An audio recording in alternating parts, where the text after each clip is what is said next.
campuran ananira kartika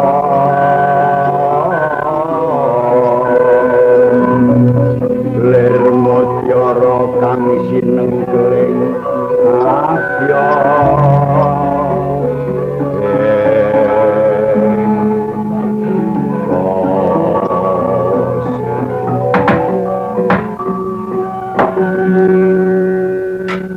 mangke Raden wontenipun Arya ingkang lajeng andadosaken kaget raosing penggalih kula mesanggrahan iki mung saka rumangsa kula mung cukup awak kula dhewe mawon mesanggrahan.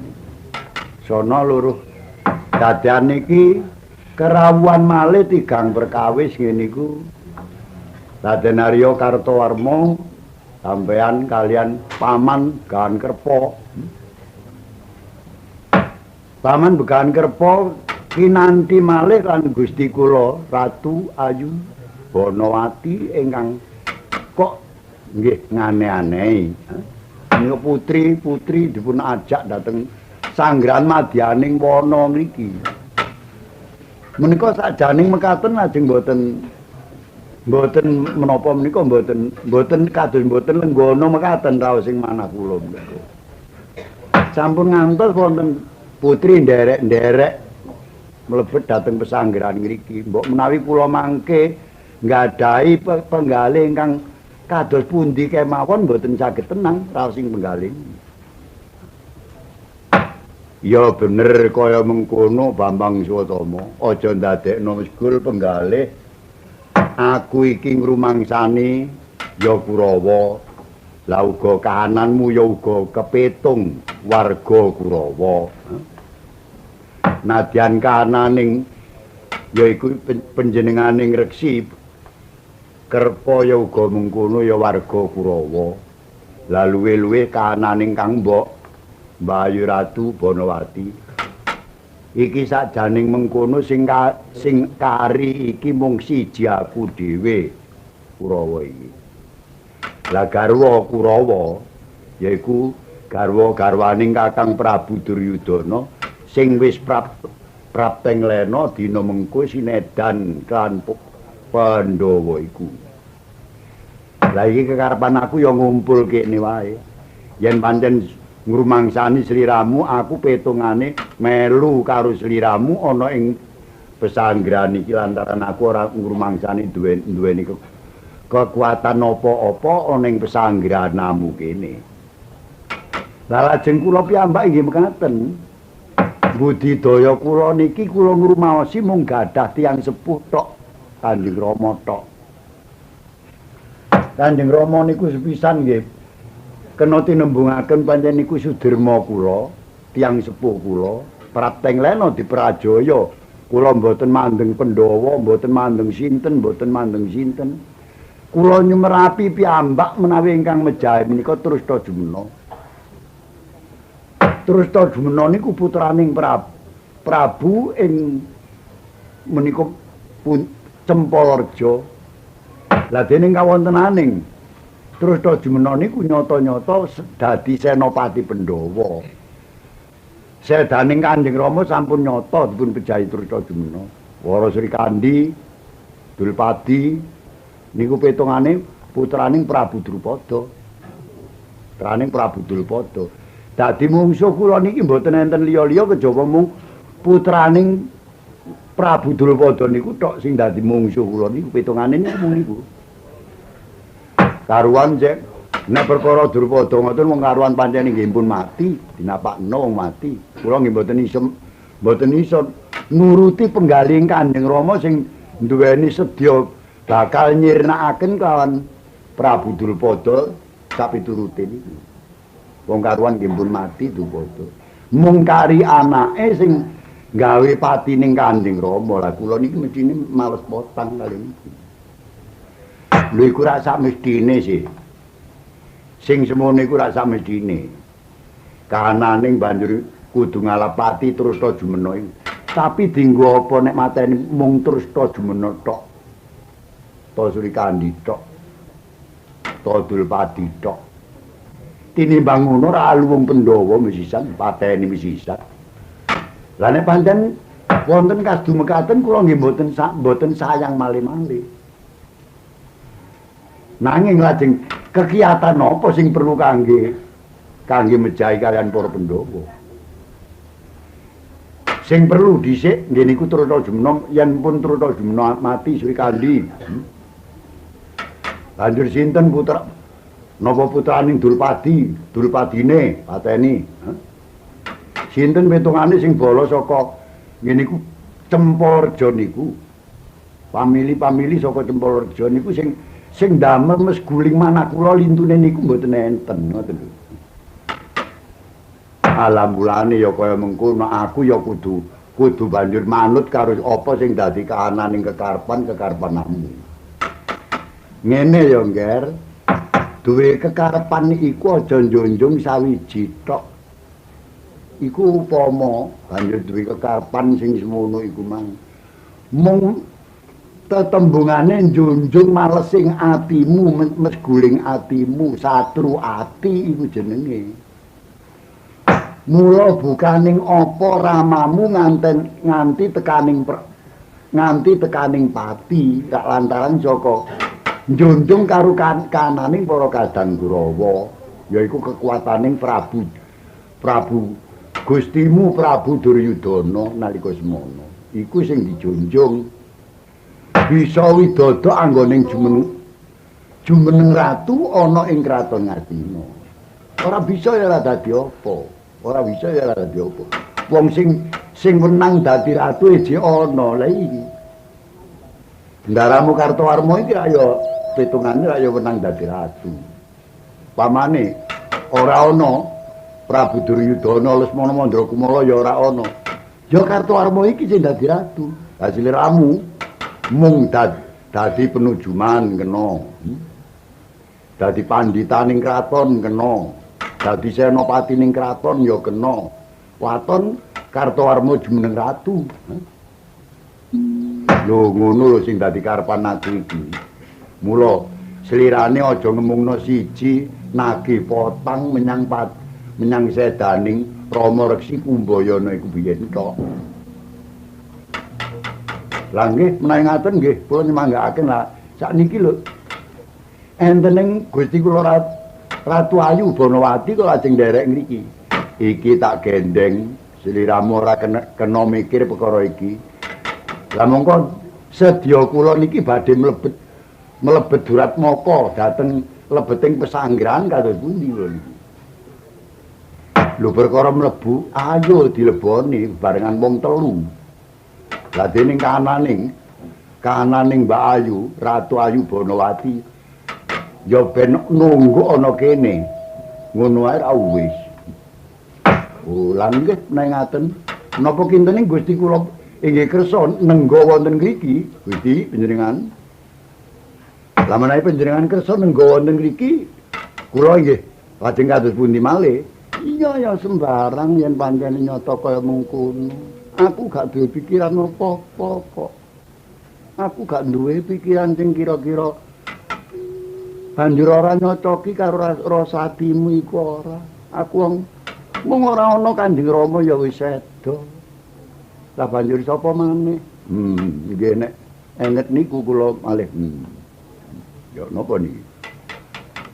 Raden aku ana tengahing alas kene banjur dimemongso karo buron alas ya gak dadi apa ya cekne. Aku dimongso karo Sardula Galak ya cekne dibadha karo ula naga sing gedhe aku ya tak trimani. Wong pancene gak ana rewangi. Iya tak tunggu ijen ana nggoning pesanggranamu kene. Ah nggih, nek ngaten kula ngestakaken kalian menapa ingkang dados kersa dawuh panjenenganing Gusti kula Ratu Ayu Banawati. Iya ya aku sing nunggu ana kene. Kang Mbok, sampean nggih kaya ngoten Kang Mbok. Enten mriki mawon pun kesah-kesah. Menawi sampean kula wangsul ngriki sampean mboten enten terangane, niku kula padosi nganti ketemu. Yen ketemu sampean pun pasti badhe kantun gembung bloko mawon. Iya ya paten-paten ngono nek pancene kaya mengkono. Ah wis, ayo jajal yen kaya mengkono. Swatama dina mengko iki wis kira-kira titiwanci iki menawa ora luput bar surup srengenge iki. Nggih, monggo menangaken kula ingkang mlebet dhateng lebeting pesanggrahan Pandhawa. Yo, aku ya uga melu Kartowarma ya uga kaya mengkono, apa dening Swatama ya uga kaya mengkono aku nderekaken apa sing dadi lakune. Oh iya. Kegiatan boten wonten namung kantun satriya tigang perkawis, satriya Kurawa, Duk rikala semana. Bambang Swatama ingkang dados kegiatan wonten ing pesanggrahan ngriku. Wetanganing Kartowarma kelan Begahan Kerpa menika gabung dhateng Bambang Swatama.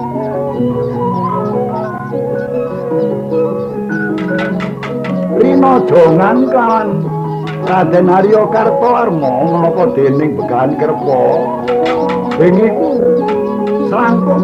langkung srojok menawi anyirnakaken boten ngemungaken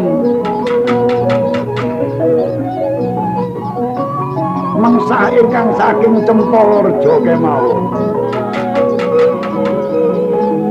Bambang Swatama menapa dene Kartomarma kelawan Begahan Kerpa sanalika nilar kelawan pesanggrahan sumedya manjing dhateng lebeting Tegal Kurusetra. Iya.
Sanalika kananing si Banawati emut wenteh-wenteh pramila ngantos dadosan kantun ingkang semanten. Saking awrat-awrating lan Arya Janaka mandhar prasasating Arya Janaka menawi mangge bebaya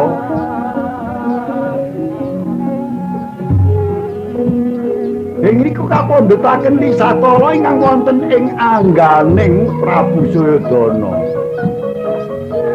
Prabu Suyodono ingkang sampun impur sriraning menika den pendheti Lisatara lan Banawati perlu kangge njampeni Arya Janaka pramila kawontenaning Arya Janaka ngantos widodo kanane. Duk rika perang gedhe Bratayuda Kurawa kan para kadang Pandhawa dados Banawati bela ageng lan Arya Janaka. Sareng pinanggih wonten ing madyaning mana pribadi mboten wonten kanthi ora ana rawan. Ngegro penggaling Sang Banawati kan ananing Arya Janaka.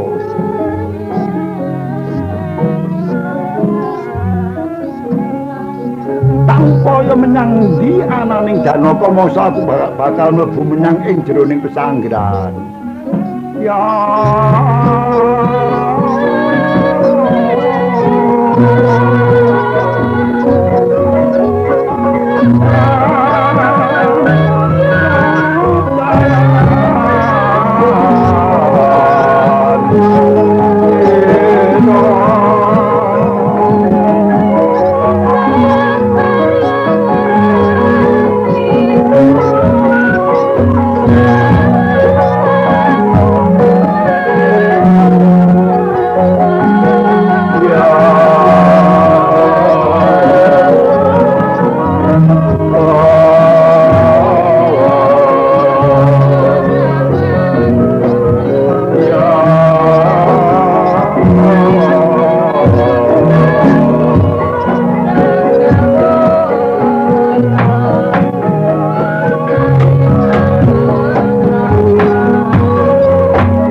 ingkang katilar kelawan Kartowarma begahan kerpa menapa dening kananing Bambang Swata.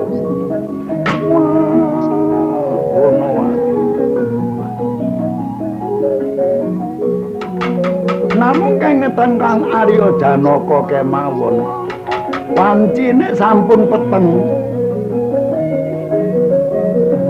sampun dalu kananing Sang Gonawati, mboten petung anggenira badhe muntik saking padunungan menika nilaraken kelawan satriya Kurawa tigang perkawis Durikala Semana medal saking pesanggrahan kananing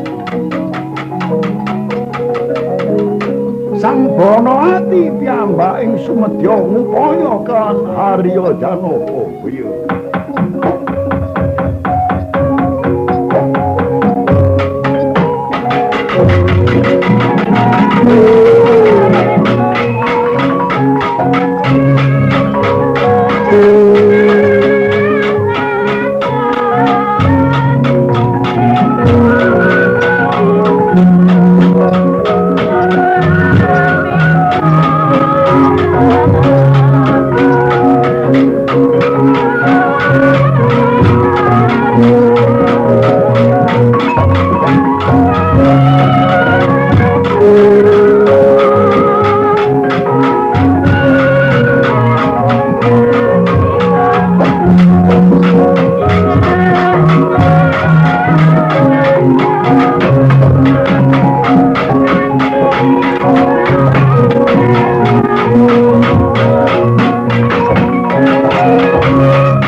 Bambang Swatomo nilaraken kan Kartowarma wonten sajawining pesanggrahan.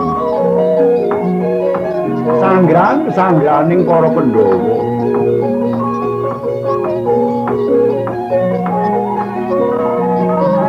Namung Kartowarma pribadi ingkang manjing dhateng ing lebeting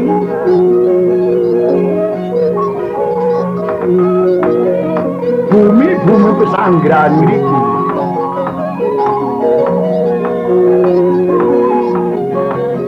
Rinadekan pinageran pager wana kanane, pager alas anane.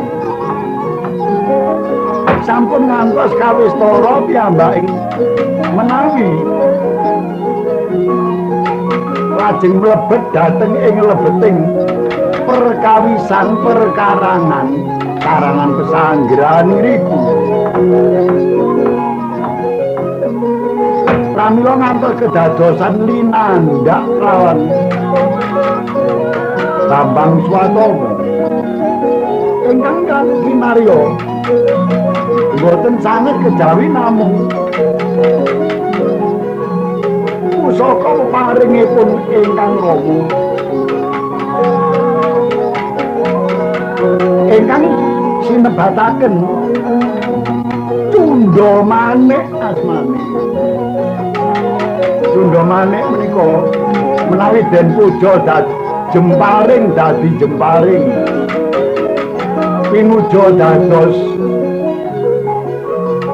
pusaka ligan inggih dados pusaka ligan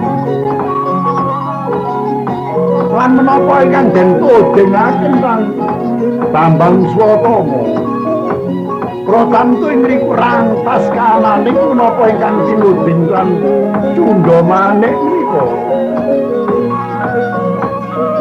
sareng sampun nyata kalaning Tundha Manik menawi menika pesanggrahan para Pandhawa wonten ing sang Bambang Swatomo nglandhak dhateng ing lebeting pesanggrahan Bayur.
Den landak ngantos mlebet lintang landakan tegese badhe terowongan piyambak wonten sing ngandhaping gedhong pesanggrahan iki.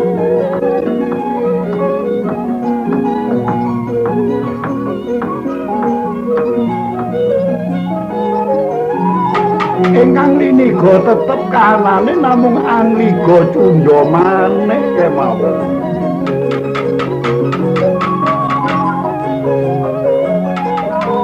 Sareng sampun nyata menawi menika pesanggrahan sanggrahaning para kadang Pandhawa. Den oyak-ayek Pandhawa boten wonten. Sampun wancining tengahing dalu kananing rening wontening ingkang samya Bandhawa ngayuda awrat sanget kananing pramila wayahe tengah dalu kagila-gila sepen kananing boten wonten walaning pandhage ingkang ider boten wonten panjaga ingkang naliti dhateng pesanggrahan kinten menawi sanggrahan kraton kula sinten ingkang badhe wangsul mlebet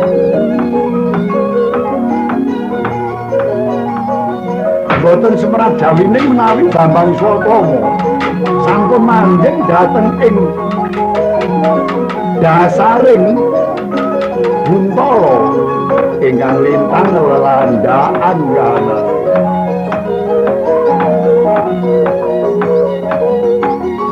sareng wonten ing dasaring Buntala sangandhaping papan padunungan petileman petilemaning para ingkang samya dadi wonten ing riku nyondol saking padunungan ingkang wonten nginggiling landhakan ingkang kapinujon tilem wonten ing riku para Sri Kandi kelawan Trustajumena baya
wonten ing papan petileman padununganing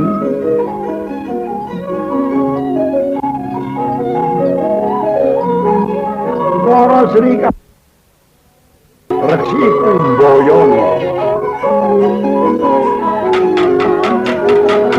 boten katalumpen kananing Bambang Swatama den waspadakaken ingkang tilem wonten ing mriku namung tigang perkawis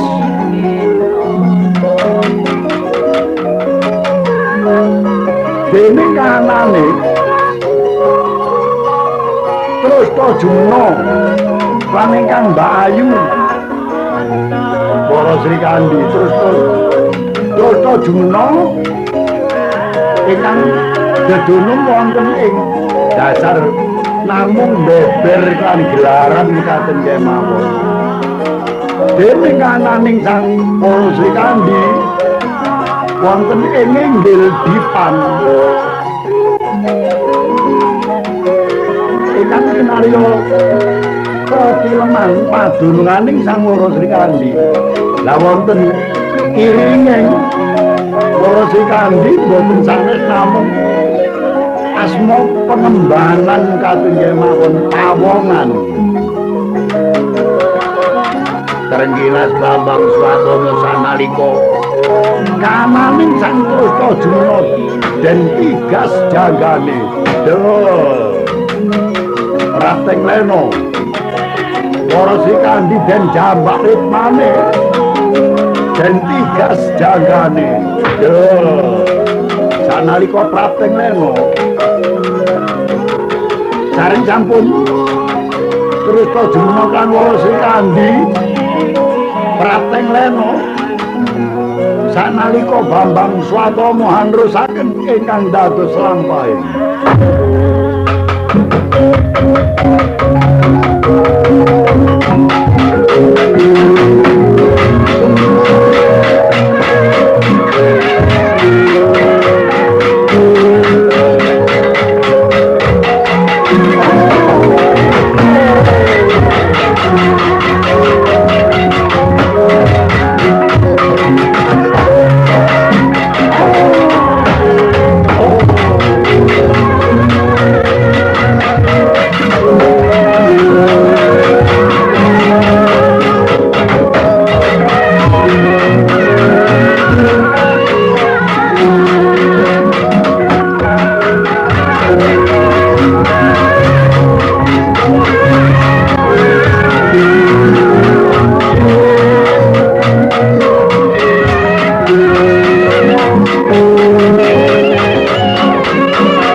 Lumaksana lampahing Bambang Swatana anggenira nglandhak wonten ing jeroning sanggeran iki ngobek niwa ngobek menengen anggening landhak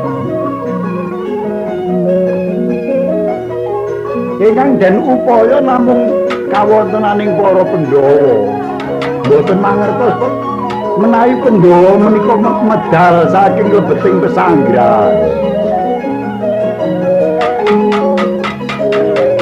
Ing riku kananing Bambang Swatana sanalika nglandhak malih dhateng padunungan ingkang sanes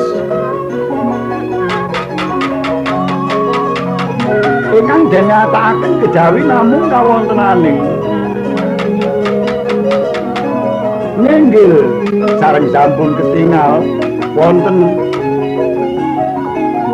melek-meli ing bilah wonten melek-meli ing lampu ingkang wonten sanging giling samiran nyundul kelawan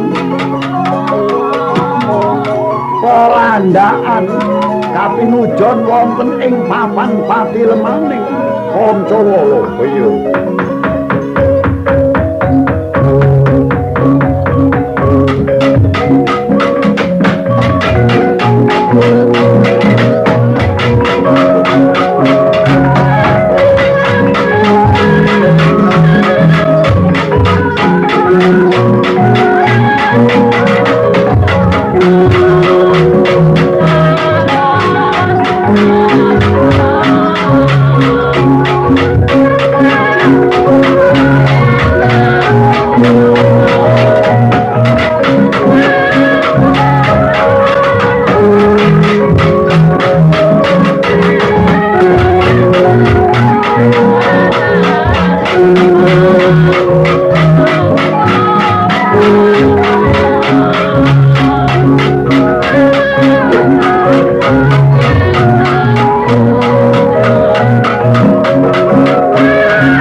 Pinujon ingkang wonten ing riku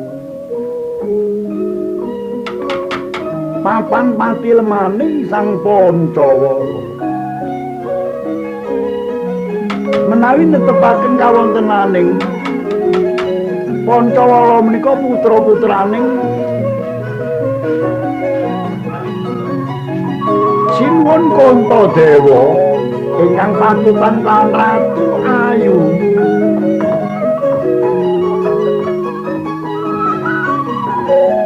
Dilpati Pancawala. Rumaos bejo kanane.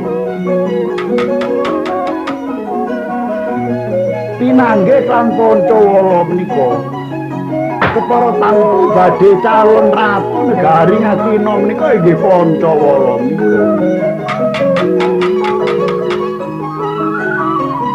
Senadyan to ing ngriku sampun netepaken ujaring jangka menawi ratu maros menika ratu wonten ing negari Ngastina menika sajaning mekaten bendang akhiripun samenika taksih dereng wonten babaran.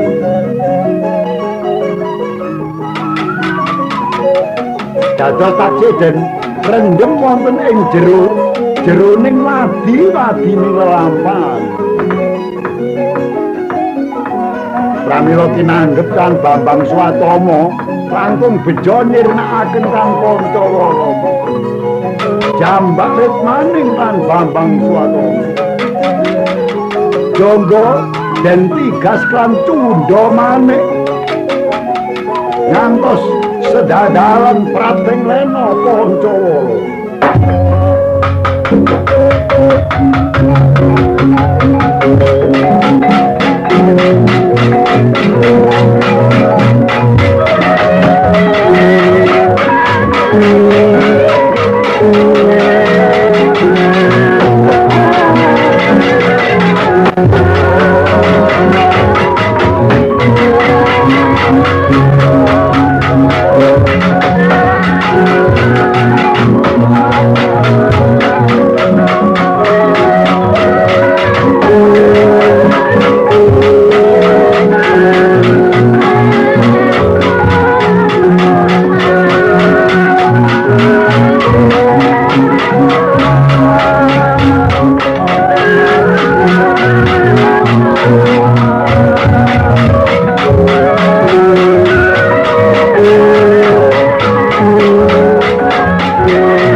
bakda nyirnakaken kelawan kananing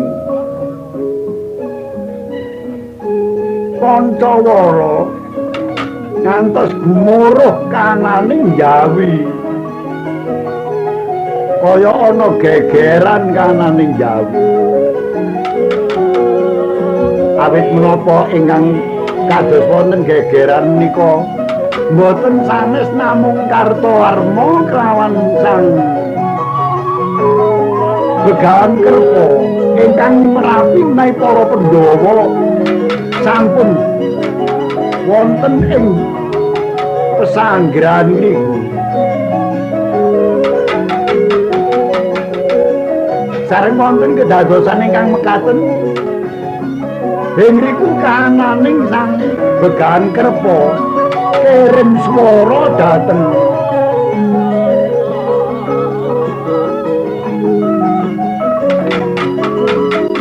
inggih menika Bambang Swatama kirim swaraning Begawan Kerpa setama sing ati-ati nak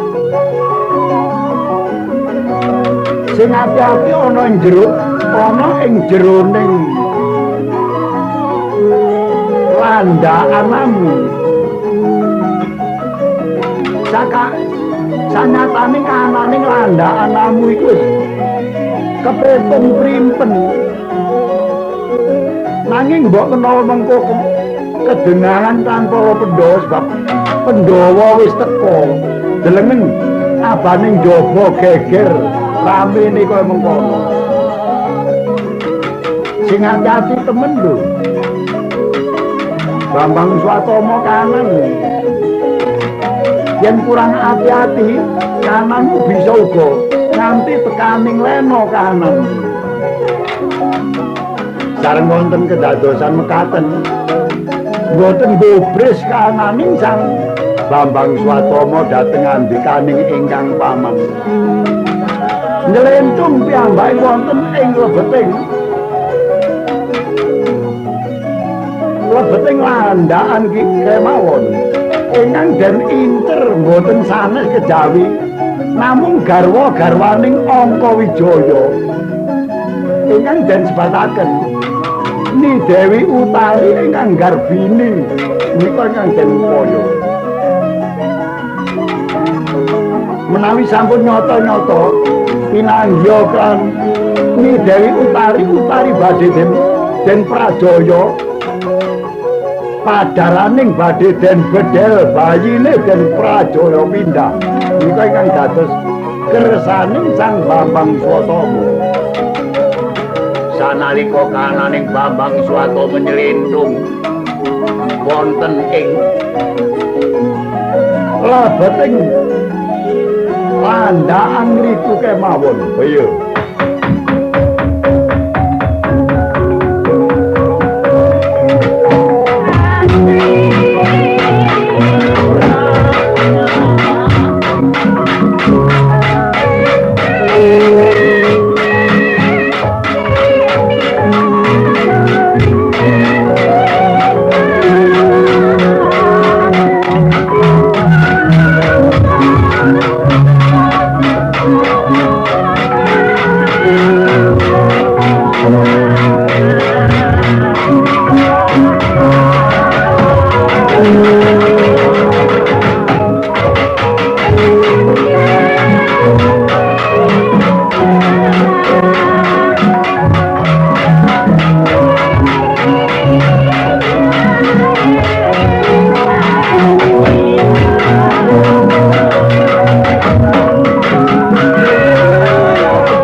dadosan tiwas klebetan Duratmaka nanging boten kantenan pundi padununganing Duratmaka kala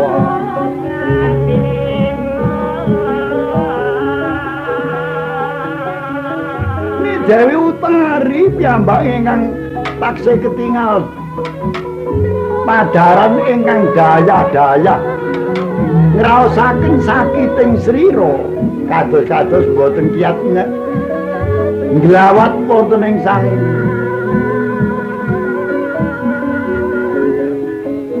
Ni Dewi Utari badhe sambat kamangka ing lebeting pesanggrahan iku kalebetan Duratmaka menawi netepaken aturipun ban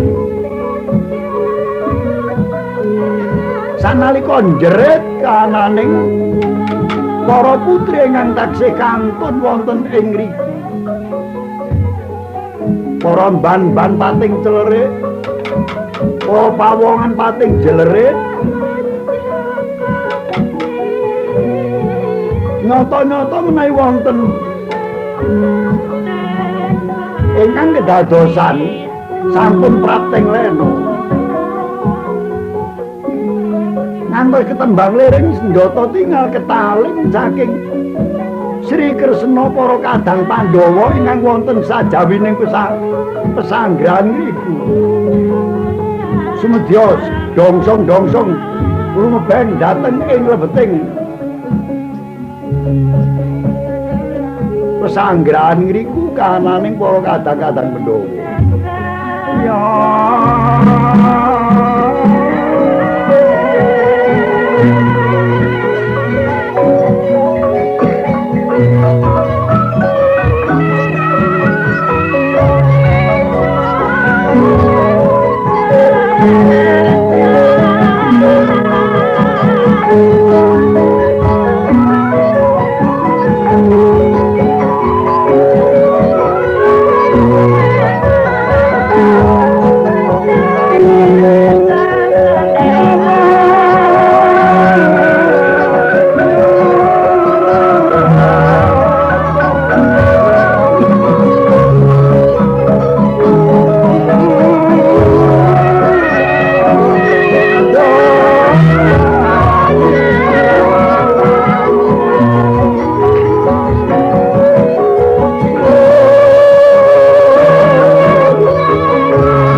ban kanan yo kanan ning jero pesanggrahan oh Gusti kula ingkang ngalami piyambak nanging boten sumrap pundi padununganing Duratmaka menika boten kantenan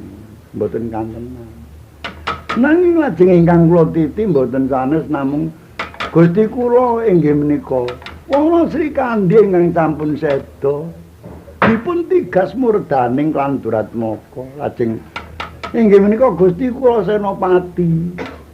Terus to jumena ingkang lajeng samenika ugi sampun prapting lena. Gusti kados pundi Gusti kawontenan menika. Lajeng wontenipun Gusti kula inggih menika Raden Arya Pancawala piyambak inggih sampun prapting lena dipun prajaya ugi sami tapak-tapakipun tandang-tandangipun Gusti. Duka ingkang dipun incer menika dhateng pundi badhenipun ingkang abdi mboten saged matur Gusti. Nah menika njawi pating celerik kados mekaten menika.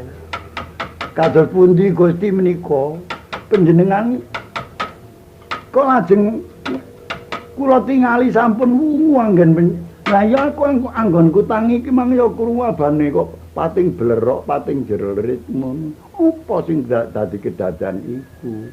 Wong kene ora ana apa-apa. Lah nek pancen kok ngono matur munggo matur yang sapa penjaga iku nyang ndi penjagane iku rak ngene. Oh Gusti kula mboten saged mboten wonten medal Gusti. Oh iya. Kanan kang ewut ana ing jroning pesanggrahan. Sanggraning para kadang Pandhawa duk rikala semana.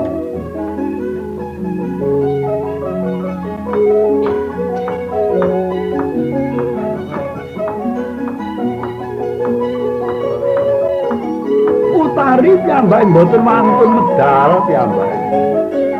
Kocap ingkang langkung waspada kelangkung waskita kananing Sri Kresna kelawan ingkang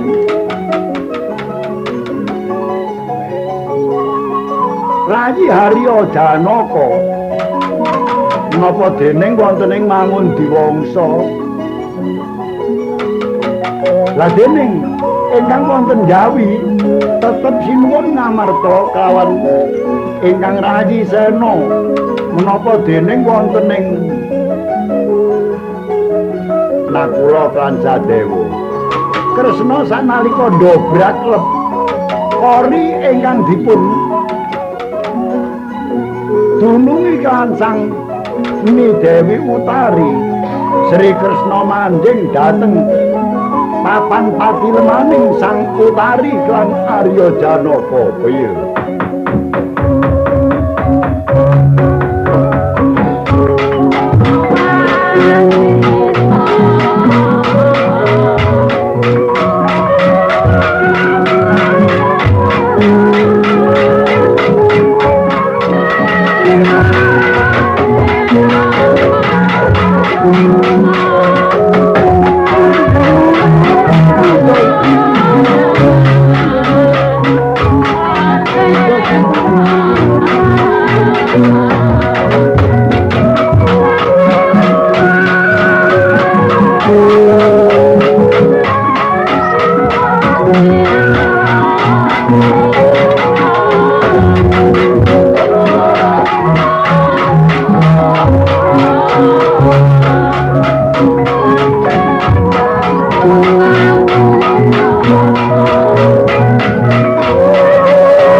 banter ngendikan aja banter-banter Adijanaka ora mengkono ni nggih kanane ana apa mboten menapa Rama nanging kula mboten menapa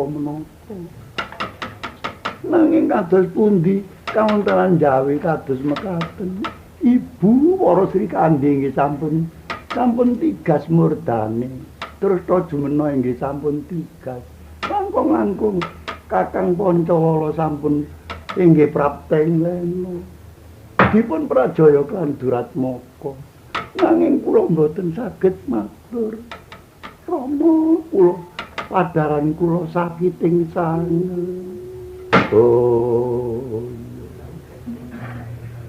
ora bisa ngomong kananing Arya Janaka Durika Lesmana badhe nyatakaken lan ingkang garwa kadusta pati kelawan ananing Duratmaka. Kang mongko ingkang putra Utari piyambak ing kapinujon sampun kraos sakit sanget padharani. Pramila sang Arya Janaka ewuh kaya piyambake. Adi Janaka yen pancen kaya mengkono luwih becik iki diterusno kanane. Babaran iki diterusno dhisik. Dene mengko sing wis karuan mati wong ejek bengi. Ya ben. Menawi ngaten. Sundangan putra para-para dadi wakiling garwane. Dadi wakiling Angka Wijaya kananira nyundang kan si Utari iku. Sing dianae ngaten. Sanalika kananing Arya Janaka mapan sumedya nyundang kan ingkang putra Nida Utari. Sareng sampun mapan mboten kiyat nyanggir kaos sing salira kananing Utari. Sanalika sareng sampun kasundang tumenga kananing tumenganing marga ina ing riku medal jabang bayi njerit jabang bayi ingkang pekik warnane.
Mas anakku kok biji lanang ta wedok jomblo napa gak ngono bendarang iku lanang ta wedok mek sitok ngene apa mek sitok ngene gak ngono lanang apa wedok kurarani lanang wedok ayo ngoten kula nggih mek sitok lanang tok lanang tok Adi Janaka wonten ngadhawuh para tetep ana kono ya Dik pun kakang tak nyingkrih jomblo ayo nyingkrih mban-mban kon nyingkrih kabeh mban ayo metu ora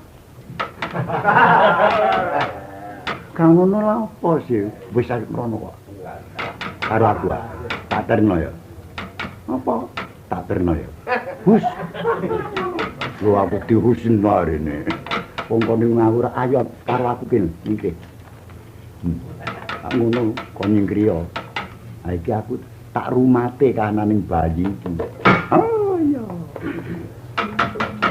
Sri Kresna sanalika mundhut duwung ligan ingkang dipun sebataken duwung gaman ligan timbang getih aran. Tangsuli kawan suku-suku ning jabang bayi. Sareng suku jabang bayi menika den tangsuli kan duwung ligan